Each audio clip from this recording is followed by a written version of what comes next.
UFC Vegas 7 coming up Saturday night. The headlining event is Pedro Munhoz versus Frankie Edgar. And we lost a good one here between Uriah Hall and Yoel Romero. But still should be a fun night of fights, even though there aren't as many big name fights on this card. But let's get into it. Here's my predictions for UFC Vegas 7.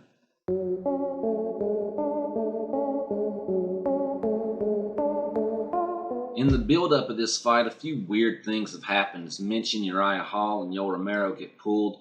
A couple of other people have been unable to make it, and there's replacement fights, there's just late additions, and I can't really tell who's going to be on the main card. The ones that I have seen on the main card don't make a whole lot of sense, but per my best resources, let's just get into it. It looks like the first fight on the main card is going to be between Daniel Rodriguez and Takashi Sato.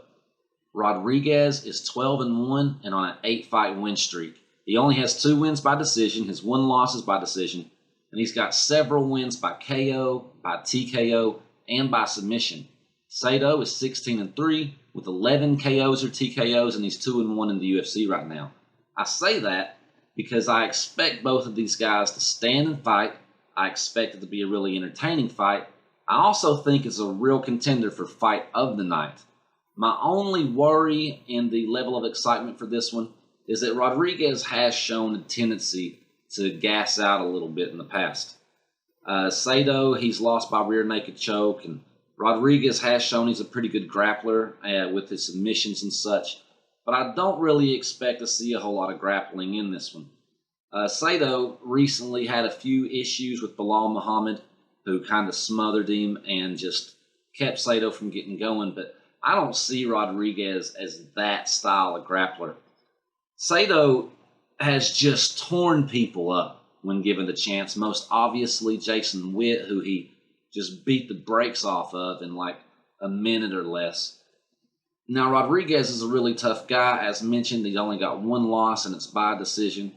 Fun fact, that loss came against Victor Reina, who we just saw on the Contender Series get TKO'd by the Cosa brother.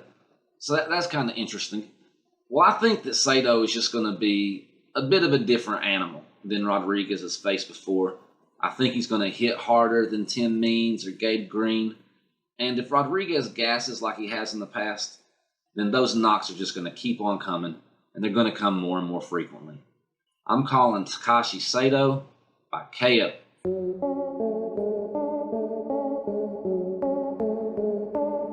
I think the next fight on the card is between Mariya Agapova and Shana Dobson. I'm not exactly sure if it's a main card fight, but most of my info suggests that it is, but I'm not sure why this is a fight at all. I think that Agapova seems to be another one of these promising new prospects in the women's flyweight division, and I honestly feel like she should be given a tougher test. Agapova is only 1 fight into the UFC, where she choked out Hannah Cifers just a few months ago in June, I think. And Shana Dobson is 1-3 in the UFC on a 3-fight losing streak. She's 3-4 overall. Shana may very well be fighting for a roster spot, and I believe that Agapova is probably not the one you want to be up against when you got that kind of stuff on the line. Agapova is an all-around threat with 3 wins by TKO, 4 by submission, and 2 by decision, and I think she's just going to prove to be better in every aspect of MMA. Agapova wins this fight. She's a shoe-in. It should come pretty easily. She's just going to pad her stats and probably make her demo reel a couple of minutes longer too. Mariya Agapova by however she wants to win.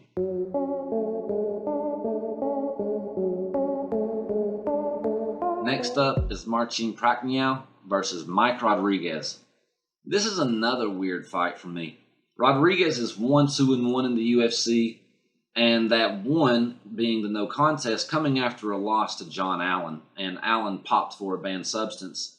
So it's really kind of 1-3, losing his last fight by KO in only a minute. Martine is 0-2 in the UFC, getting KO'd in the first round by both Sam Alvey and Magomed Ankalaev. And that last one was nearly 2 years ago. This seems like another fight where both the fighters are fighting for their roster spot. Kind of feels like a loser goes home kind of situation. Marcin came into the UFC with a pretty good bit of hype, but has very much underperformed. To me, the most notable thing about him is his apparent low fight IQ. His fights with Alvi and Ankalaev just couldn't have been more poorly executed. Marcin has gone for a while, though, like I said, 2 years without us seeing him. He hasn't been fighting anywhere else. I'm kind of holding out hope that he's been spending time evaluating his career and becoming a smarter fighter, but something tells me that's not the case. Rodriguez is nicknamed Slow, and it kind of seems a little fitting. As far as predicting or betting is concerned, I don't like this fight. But for sheer entertainment, it may deliver. I don't know what's going to happen, but seeing as how Rodriguez has 8 wins by KO or TKO and is a pretty tough guy to finish, and seeing as how Marcin just kind of walks straight up to his opponent with his hands down, I guess I'm going to take Slow Mike. Mike Rodriguez by KO.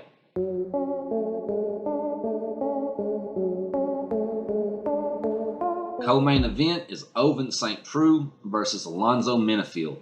OSP is back at light heavyweight, which is probably the best weight class for him. His last fight was at heavyweights against Ben Rothwell, and he just didn't look good. Not just his fighting style, but his posture, his physique, it just didn't look real good. OSP has been around for a very long time. He's compiled a UFC record of 12-9. The dude's been here for over 7 years, dating all the way back to the Strikeforce days where he also competed. It's been over 10 years since he's fought for a promotion other than these two. So that's nearly 30 consecutive fights in the world's top promotions. His record is, of course, littered with losses, but almost every one of them is against tough guys, against top guys. He's still pretty much getting past those dudes that aren't the best of the best. Alonzo is pretty much the opposite. 2-1 in the UFC, only 10 fights into his career, and the biggest name on his resume is Paul Craig. OSP is definitely Minifield's biggest name to date, and getting past him could probably do some pretty big things for his career, but I don't really see it happening. Minifield definitely has power.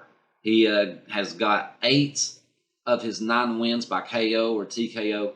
But OSP has always shown a pretty good chin. But, I really don't see this being a very striking heavy match. I would expect to see OSP using his kicks in the first couple of rounds, making Minifield work hard and tiring him out. And then OSP is going to grapple him for rounds 2 and 3. Minifield showed some pretty questionable grappling and clinch defense in that last fight against Devin Clark, as well as a pretty suspect gas tank. Usually he ends fights rather quickly, with 7 of his 9 wins coming in the first round. Those other 2 came just seconds into the second round. His one loss, of course, was by a decision, and he slowed down considerably in the second round. Now, OSP is a OG. He may not be the smartest fighter, but he's been around for a while, and you can bet he's picked up a few tricks. The easiest path to victory here is a slow grinder. I would love to see just one more Von Preux choke before he calls it quits, but I don't think this one's going to deliver. I got OSP winning by a rather boring decision.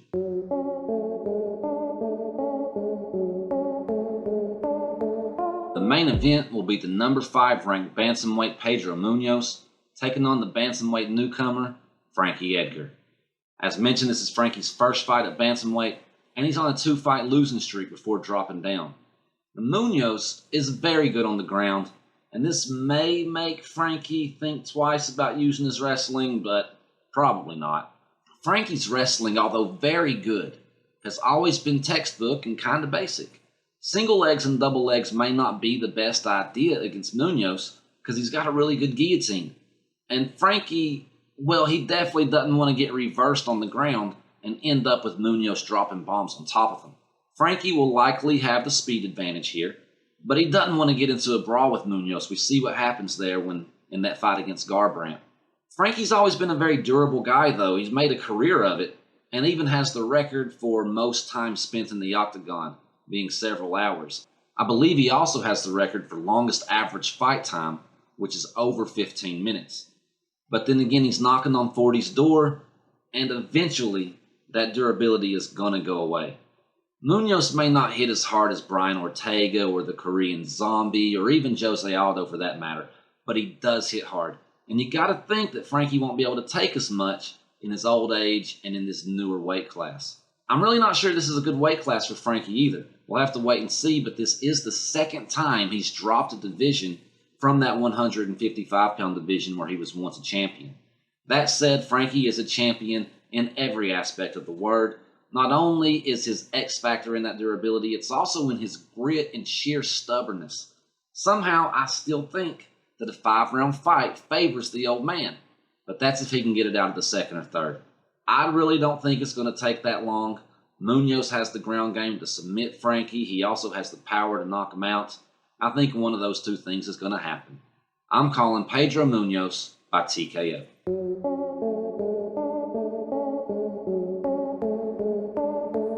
So those are my predictions for UFC Vegas 7.